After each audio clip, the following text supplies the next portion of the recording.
Congratulations.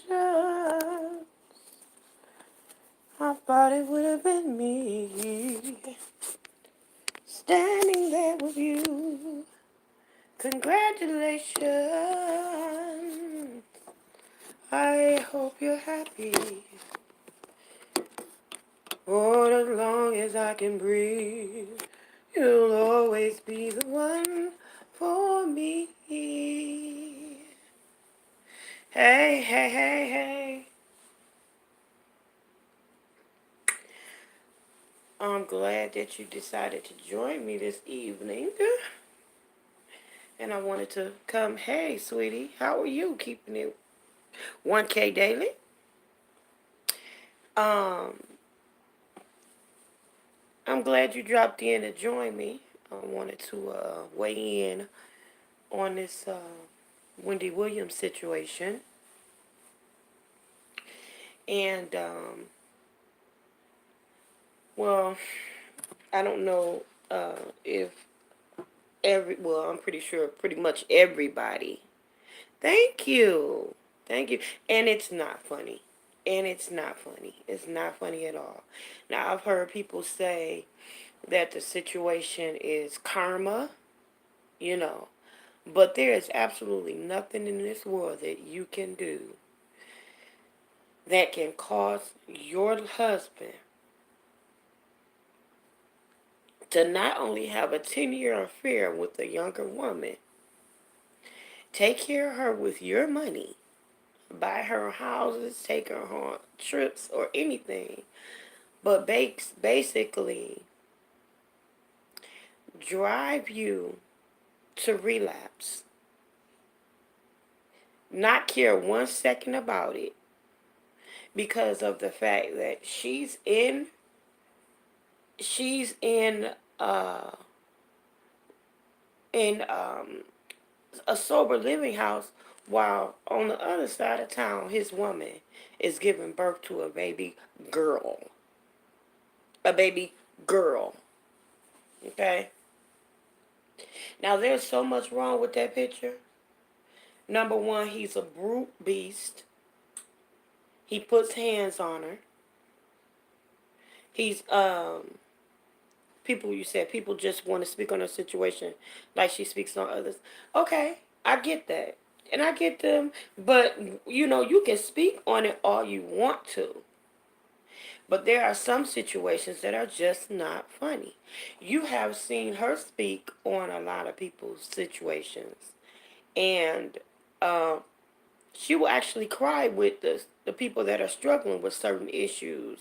You will see her shed tears and, or call a spade, like, pretty much. That kind of thing, the side-eye thing. But when she's at work and she's doing her job, and that's understandable. She's a shock jock. She's a journalist or what have you. But when you're looking at Hi Honey, Hi Slay by Lex, thanks for joining me. Be sure you like as well as subscribe. Thank you. Well, what I was saying is she's a shock jock. So that's her job, to bring up situations and do what have you to captivate the audience. But at the same time, we're looking at a personal situation that got deep. She's already sick, battling with the Graves' disease. And then on top of all of the surgeries that she had, probably to try to capture his attention, um, she's stressing so much that she's lost a tremendous amount of weight on top of that. Because I'm pretty sure she doesn't intend to be that thin. I am absolutely sure she wasn't intended to be that way. She just played it off because, it goes with the territory. But I'm pretty sure. But one thing that I've noticed about Wendy is I know her. Not personally, but I know her because I have been there. I have been in a situation where um, I love my husband so hard that I covered up his shortcomings. Now the difference between me and Wendy is a couple of things. One, my ex-husband never put his hands on me. And two, I chose to not be able to not have any more children after my third daughter because we couldn't afford it. We were struggling too bad because he refused to be the man that he needed to be. But I've seen that infidel. I've seen that before. I've lived that situation where you try to please your husband and nothing is good enough and he goes out and he cheats anyway. Now the unfortunate situation is that she's a public figure and that everybody notices what's going on. And the other thing is that she's loved this man for so long and she's covered up for him and lied for him for so long. And for him to be as abusive to her as he is, because now it's come out that he did in fact break her shoulder. He fractured her shoulder, beating on her. And it has been alleged also that yep, she didn't do anything wrong. You're absolutely right. It's also alleged that he was beating her so tough that he got their bedroom soundproof so the son wouldn't hear him beating on her. Now, for her to have one son that she had a very difficult time having, she had several miscarriages before having Kevin Jr. She had a very tough pregnancy trying to carry him. So that was the only baby that she was blessed to be able to bring forth and bring into this world. And it was a boy. But I'm pretty sure that she wanted to have a little girl. I'm pretty sure she probably wanted to have another baby somewhere. And here, this troll not only went out and had a long-lasting affair with a younger woman, but he impregnated her. And he had a girl. He had a girl. He slapped Wendy in the face so many times. Physically, mentally, emotionally, and financially. He slapped that woman in the face so hard.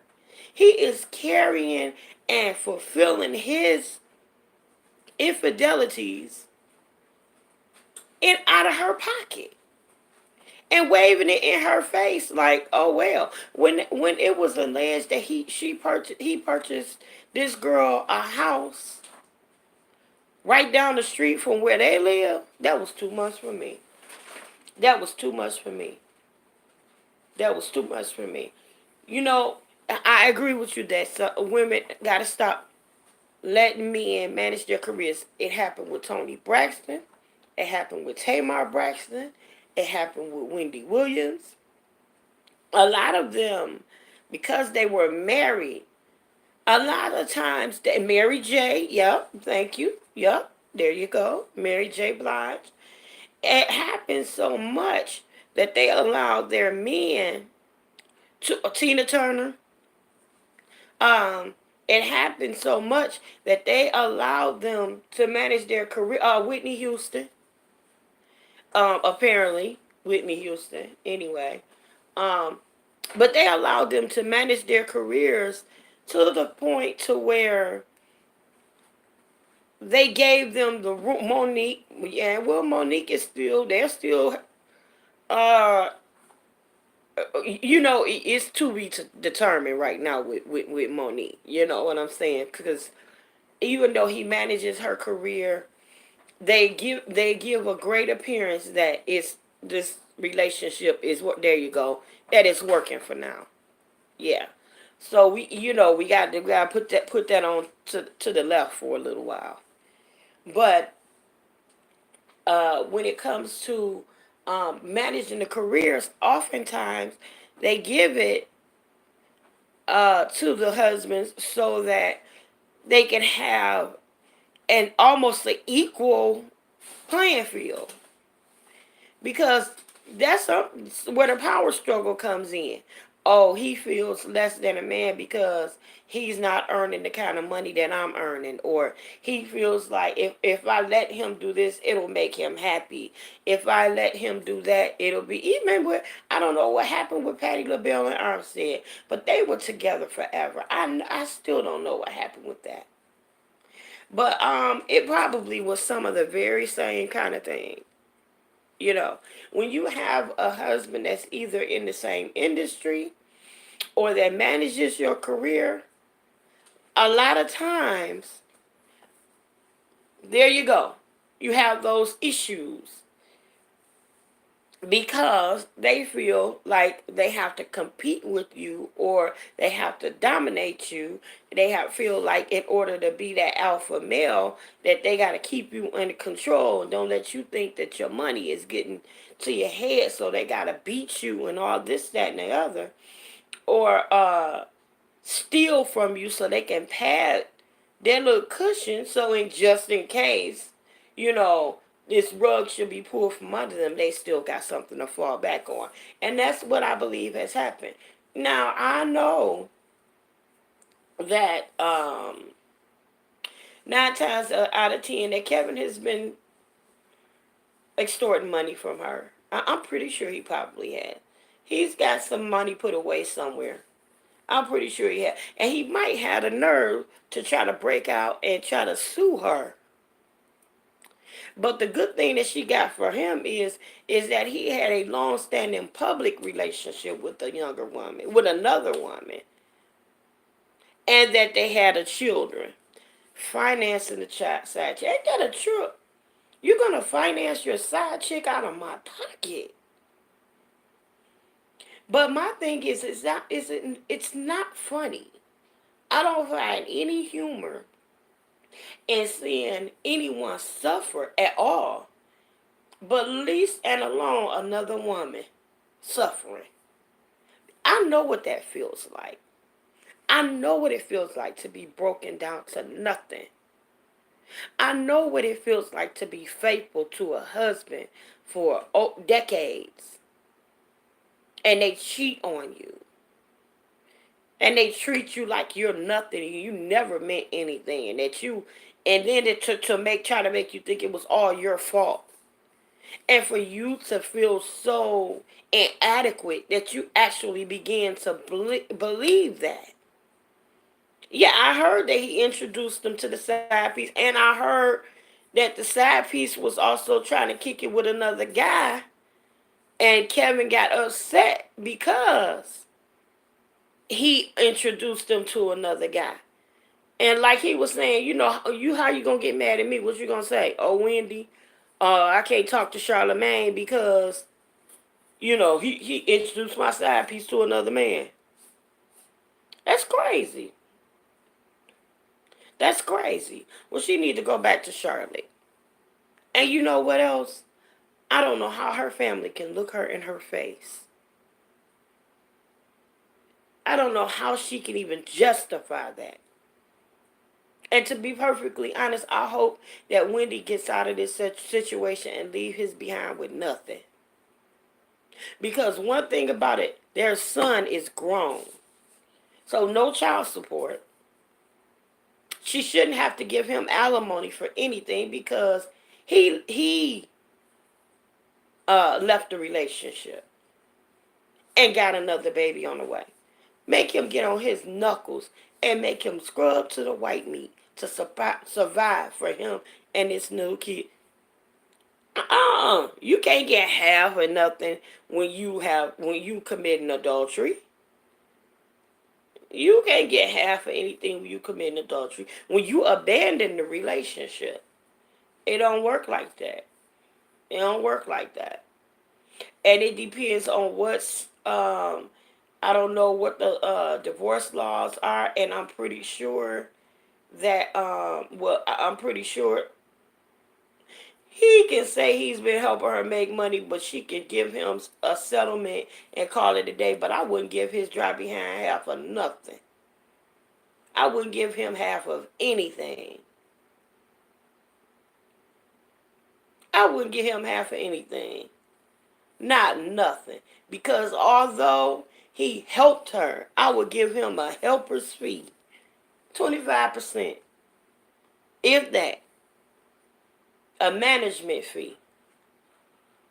And he can have the Hunter Foundation or whatever. Because she can continue to make money.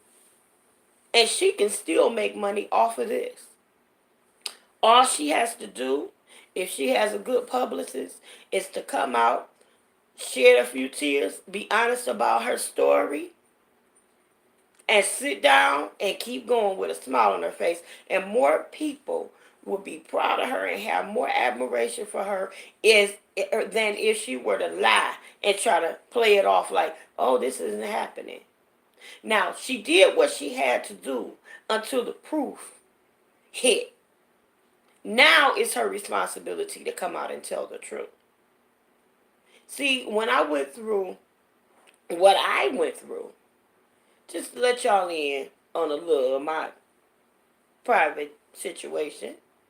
I ain't gonna go too deep because I'm not gonna put my situation too far out there. But in my former life, my ex-husband was a pastor. He wasn't a pastor when I met him, but he became a pastor. Long story short, we had 2 children together. I had 1 child previously. He had 2. I raised them all together. I did. Okay? At that time, I was my own business owner. I owned a hair salon, catering company, and everything else. And I worked hard and provided for my family. He was a musician, sings very well, plays instruments and all of that, and a preacher. So, for most people that are in ministry, in order to be really effective in ministry and go full-time in ministry, most of the time you don't make a lot of money doing it. Some offerings might be $400, $500, $600. Some offerings might be $50, $30. Some might be $12, $16. I've seen it all. But the money that I counted at the end of that day, doing hair in the hair salon, 6 days a week, 12 hours a day, I definitely made $1,100 a day. So I definitely carried the weight in my family. But it was difficult because my family was getting slighted because we were taking care of a church and we were financing dreams of this man becoming this big musician. I wanted to support my husband and keep him happy. And that's where we get that leveling the playing field thing. He got to have something to do to make him feel as adequate or what have you. Finally, I got to the point to where, look, I had 3 kids plus the other 2 that he had. So I'm raising 5 kids. Oftentimes, I'm doing this by myself. I'm running a household. I'm running a hair salon. I'm catering and everything else and trying to be a first lady. And it was difficult because oftentimes I did it alone. Because he would be in rehearsals, in studios, preaching, doing this, doing that. So it was my lot to take care of everything else. Oh, but baby, then the disrespect started coming. Thank you for that, and I earned that. Being a black phenomenal woman, I earned it. It was difficult, but I earned it. But then the disrespect started coming. See, because women don't care about how good he look in that suit and how he got in that suit that he looked so good in. Women don't care that after he's done singing so well and after he's done sweating in that suit, when he comes home, he has a bad attitude, smelly feet, and everything else. She don't understand what goes on behind the scenes. She just thinks she wants what she sees and what you help to make him look like. So they start, everything but throwing their panties at him. But we talking about a preacher. So you have women just throwing themselves at the pastor, at the preacher, at the musician. It doesn't matter that he has nothing, that everything it looks like he has, he really has, because I'm sweating to make it happen. That those kids look good and their hair is cut and the girls are adorned in lace and ruffles and all this and that, because I'm doing all that. Scrubbing clothes in my hands to make sure that no stains are in their dresses and the ruffles and that everything is starched and pressed. That was me doing all of that. But all they're looking at is the finished product. So after all of that, he started feeling himself. Exactly. He started feeling himself. And he started to think, oh, okay. The grass is greener, like you said, on the other side. Maybe I could dip around and start this, that. And then he started finding women changes of clothes in the car, and you start finding phone numbers and lipstick on collars and smelling some cheap. If you like Jordan, you'll love Jordan cologne in your car. You start getting phone calls all times of the night. And then when you pick up the phone, they hang up. But every time he pick up the phone, there's a conversation. And then you start getting certain things about, gossiping. Going around here and there. And the next thing you know, you and him are arguing because not only do you have to defend yourself out in the world, but now you're finding yourself having to defend yourself at home. And you're not fighting about something that the two of you are going through. You're fighting about something that someone else brought to him, and now you got to defend yourself about it. And I'm like, wait a minute. If you don't know me by now, you'll never know me. Why am I arguing with you about what someone else came to you when you've been married to me for 11, 12 years already? And we have 5 kids between us. I've never cheated on him. I've never did. So finally, it got to the point to where he got blatant and disrespectful. And he started cheating in my face. Then he stopped coming home. Okay? Then she joined the church. It got bad for about a year. It was bad for about a year. But we were married for all together for 12 years. But when he got with this relationship, now this wasn't the first time a woman had interfered. But when it got this the one that the straw that broke the camel back, it was about a year. It was about a year. It was so bad, he removed himself from our bedroom. Okay?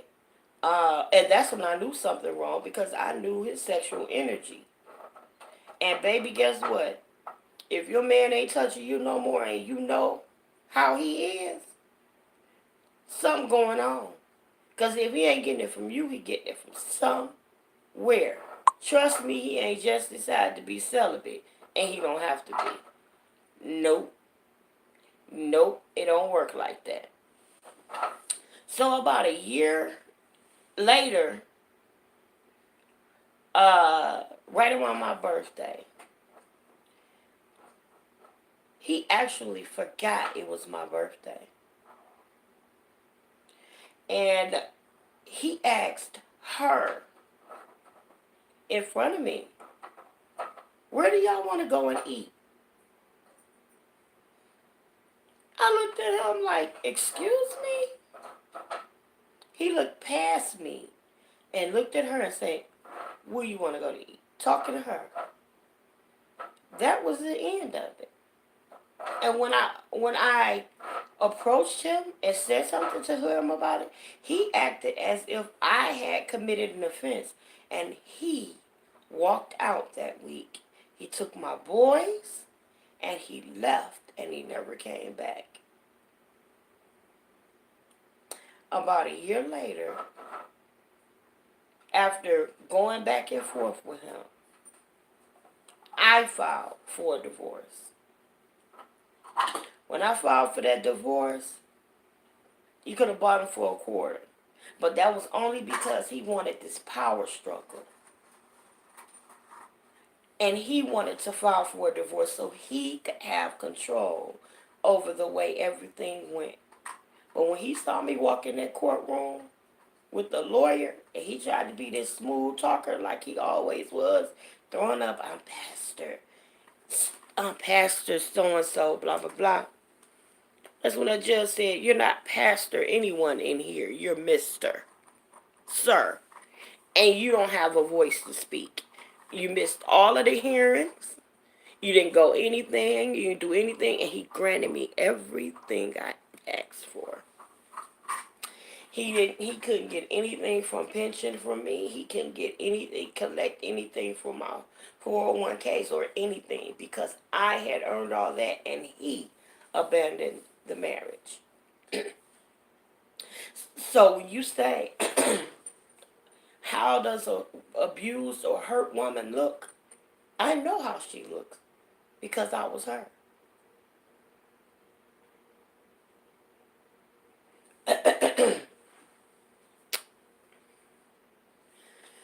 Excuse me. I was her. Yep. Reminds you of Waiting to Exhale. I could, it was so hard because that movie, I watched it, but I'm going to tell you what movie that was my life almost word from word. And that was The Diary of a Mad Black Woman, Tyler Perry's movie. You know how he did his wife in that movie? That's exactly how my ex-husband did me. The only thing he didn't do was drag me out of the house and put his hands on me. He didn't never do that because I'm gonna tell you something about me. I'm still my mama's child, and the only way I'm gonna get a whooping is if you give it to me, cause I sure ain't gonna take it. Okay, I ain't gonna take nobody's whooping. I fights back. I don't care who, how tall, how big. You're going to have to kill me to stop me from trying because I am not going to take no weapon. And I never have. I've never been in in high school I was in a physically abusive relationship, domestic violence. And ever since then, when I pulled the razor out on him because he hit me, I've never been in that situation again. Because I always said, if you ever hit me, I'm going to hit you back. Or it's going to be two to the head. And I meant that. But I've never had to go through that. I've never had to worry about that. But mental and verbal, those are just as bad as physical abuse. It's the same thing. Abuse is abuse. It ain't one better and it ain't one worse. They cause the same damage, baby. The same damage. The same damage. And it's just as hard to get over. So I went through this thing where I couldn't eat. I couldn't drink. I lost a whole lot of weight. And I'm a big girl. But back when I went through that with him, I lost so much weight. I was flying as I don't know what. And people would look at me and look at the one he was fooling around with and be like, what? Is he crazy? But the enemy had his eyes open. The devil had him. He had his eyes open. He had him captivated. My testimony is going in my book. And I wrote one book, but I never publicized it. But maybe you can be my inspiration, sweetie. Thank you. But once I got through, I cried so much. When you heard the old saying, "Cry me a river," I could have. I cried so much that I was broken inside. My tears felt like acid streaming down my face. They were hot and they were piercing. I was in such a pit of depression that everything was gray. I couldn't see color for a long time. Oh, see? Yeah. I couldn't see color. Everything was black and white, gray, just gray looking. So I cried so much, I wouldn't eat. I didn't eat for like 4 months, I think it was. I wouldn't eat a morsel of food. I couldn't. I was so hurt, I felt guilty chewing. I couldn't chew because I was so hurt. I was too weak to do it. So every once in a while, I would drink a little something. But then I started losing so much weight, I started losing muscle. So I lost about almost 100 pounds. And I went from like a size 22 to like a 12, 14. And from that, it was a shame because I kept myself together. I never let my appearance go bad. And other men were noticing me. But I refused to be an adulteress like he was doing. So I kept myself. And I asked God to keep me, and I stayed. But I was so hurt and so broken. At that time, I was still praying for my husband to come to his senses and to treat me right. But it never happened. So finally, I prayed my prayer. And my prayer was, God, let your will be done. Whatever your will is for me, prepare me for it and allow it to be. And don't let anything I do get in the way. And then I started looking at myself in the mirror. And I said, you are fearfully and wonderfully made by the hands of an awesome God. And one day, this is not going to hurt anymore. One day, you're going to be better. And I kept doing that in the mirror to myself. Until one day, I was on my face. And I was on my way. And what I would do, by the way, is I would turn on worship music. One of my favorite CDs to go to was Donnie McClurkin, Live in London. I would play that CD and put it on repeat. And I would stay in my room for hours and I would shut the door. I had this little hang tag that I would put on the outside of my door. And my girls knew not to bother me because I was in prayer or I was worshiping, so they wouldn't bother me. But what I was really doing is I was in prayer and I was worshiping, but I started out using the music, y'all, to cover up the sound of me crying because I was so hurt. But somewhere in the process, that crying turned into wailing. And that wailing began to turn into worship. And that worship became praise. So I kept that up and I did that for, oh my God, I can't even tell you how long. But one day, I was on my way to minister's class. And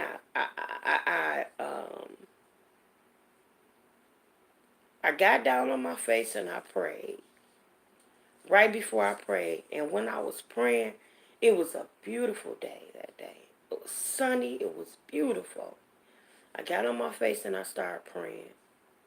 And I was crying. And I heard the voice of the Lord very clear. And I know it was the voice of the Lord. Because he said, why are you crying? You're free. You are free.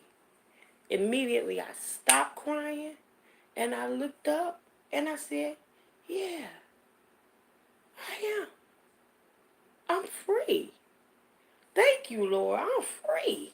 And from that point on, I never cried again about him. Never. I was fine, honey. And I began enjoying my life. And from that point, honey, let me tell you, he left me broke. He left me my house about to go in foreclosure. He left me walking. He left me with all this. He had messed my credit up. He left all of these things behind. God began to open up doors. Girl, I got a car. My brother, he passed away. God, I love my brother. God rest in peace. My brother gave me a sports car. Oh my God, it was a stick shift. I loved that car. Girl, that car got me, and then I kept that car, and then turned around and got another car and paid cash, a van, to fit, because the sports car was small, and it fit my 3 girls in it, but they were so cramped up in it, because they were growing. So I got the van, and I was like, now y'all can spread out. Nobody touching each other. You don't have to complain. So I paid cash for my van. I paid my house off. Do y'all hear me? I started taking my kids on vacations. I was able to buy them clothes and take them places and do it and bond with my girls. I started going back to school. I went back to college and ended up getting my associates. Then turned around and got my bachelor's. And then I turned around and started studying for my master's. I went back. I started bouncing back. Baby, you couldn't tell. Then I landed this job at the hospital. And I worked at the hospital for 11 years until the hospital I was working at closed. And then I became disabled and I got sick. But before then, baby, everything, my bills were always paid. And I didn't make that much money. But I was a tither. And God made me a good steward over what I had. He made me a good steward of what I had. And guess what I did? I prayed over my money before I did anything with it.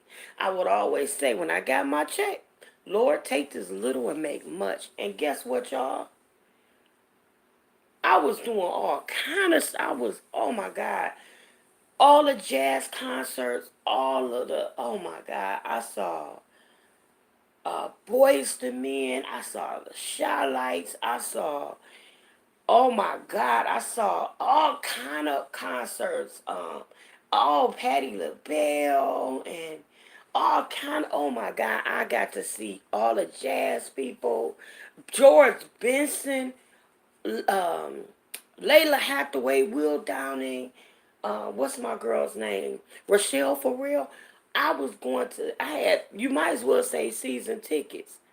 And plus, I worked at the hospital, and we got discounts on all that stuff. Girl, my kids and I enjoyed our lives, and we were on the come up. Do you hear me? And then he started looking back, and then that joker come back and try to say, I wish that I could talk to her because I messed up. Oh, yeah, that you did, but guess who's free? I ain't going back.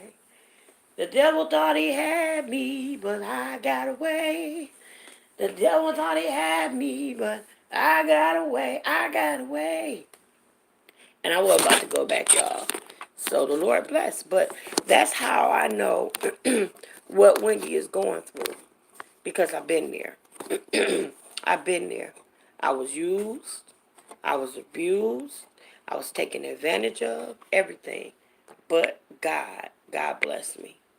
Okay, somebody asked me a question. And I think that's what Tina... Why do I think most women stay? One... I think that they stay because one, they actually love the individual. That they actually love that person more than they love themselves. And sometimes you can love an individual more than you can love God. And God is a jealous God. He ain't gonna have nobody before him. That's one reason. Another reason is sometimes people just are afraid to be alone. They just don't want to be alone. They are afraid of it. They are scared of the unknown. They don't think they can make it. With especially now Christian women, because they think that if they don't have a man, they're gonna fall. They think that after having sex as often as they have it or doing whatever married people do, that they may fall because they don't feel like they can go without it. But trust me, baby. And while I'm celibate right now, it happens. It happens. You make up your mind if that's something that you choose to do. You make up your mind that that's what you do. Another reason is some people just feel inadequate. They have low self-esteem. They feel broken within themselves and they feel incomplete being alone. They feel like that they are not good enough for anyone else. They feel like they don't deserve anyone else. And so they stay because they feel like this is the best I could do. Ain't nobody else gonna want me. I can't do this, or I don't have that, or I look like this, or I got all these kids, or I don't have no money, or, this, that, and the other, and they feel like they're stuck. That's why I, would advise, like, getting into getting around a group of people that really encourage you, that give you good godly counsel. Because everybody don't give you good godly counsel now. Because you got some women that ain't had a man in a million years. You're welcome, sweetheart. No problem. I answer anything I can. You might get some women that haven't had a man in a million years. And they trying to tell you how to keep one. Or when to leave one. Well, where yours at? Honey, I ain't gonna take this. Or I wouldn't have that. And that's just the reason why you're alone right now. All bitter and angry. And alone. Because you wouldn't take this and wouldn't take that and wouldn't do this and wouldn't do that. And another thing you got to do is you can't keep looking at God. Change him. Change him. Change him. Change them. Change her. You got to say, God, change me. Change me. Because if it's something that they're not doing right, that's God's business, not yours. Because they ain't going to listen to you anyway. They're not going to change for you. That's God's business. It's not for you to change anyone. You ain't create them. Even your own child, you can't change your child. What you can't do when you bringing them up and training them up the way that they should go, you're not going to be able to do when they become adults. When they start thinking for themselves. And when those adult genes start kicking in. You're not going to be able to change that. That's a God thing. That's why you give them over to God when they become of the age of accountability. You give them over to God. Because there's nothing you can do about it. That's a God thing. You ask God, fix me. Make me right. Let me be what I need to be. And let me make me happy first. Because guess what? If you know how to make you happy, it won't be in anybody else's control on how happy you are. Can't nobody ever make you unhappy. Another golden nugget, and I'm going to give y'all this one for free. You can let your mate in your heart, but never let anybody in your head. They can be in your heart. That's a good thing.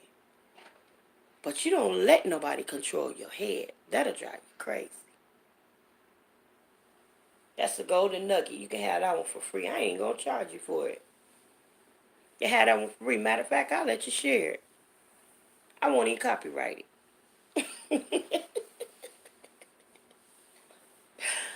Well, y'all, let me tell y'all. I had oral surgery yesterday. And my whole face hurt. My mouth, my face, my cheeks. It hurt to smile and to laugh. And I've been talking for the last 46, 47 minutes. Talking to you guys. But I felt like I needed to come on and I needed to share that. You guys have any other questions for me before I go? Because I'm going to wrap it up. Find somebody pain meds. Thank you. Find somebody pain meds and try to. I took a Motrin, but it ain't working, y'all. I'm going to have to pull out the strong stuff. That Motrin ain't helping. A Motrin 800 is not helping. And I have a headache and everything, so. But I wanted to share that with you guys. But I'll be back. I'll be uploading the little stuff here and there. Sharing the word with you guys. And anything I could do to help you, hit me up. Thank you, babe. Thank you. Hey, Miss Hogg, you snuck in on me. When you got my email is under my in my bio. Yeah, I did eat. I scrambled eggs and I ate that. I ate some scrambled eggs. My email is in my bio. So if you guys have any questions or anything you want to talk about, you can always email me and I'll be glad I'll respond as quickly as I get it. And if I don't, it's only because something came up. But I'll get to it for sure. Give me a call and holler at me. You know what I'm saying? You hear me what I'm saying? And then make sure that you like the video, subscribe to me, and click the notification bell so we can keep in touch. And you follow me, I'm definitely going to follow you back. And I love you on purpose.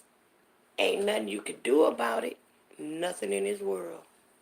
And if you tried, I wouldn't stop. So I'll see you guys. If the creek don't rise,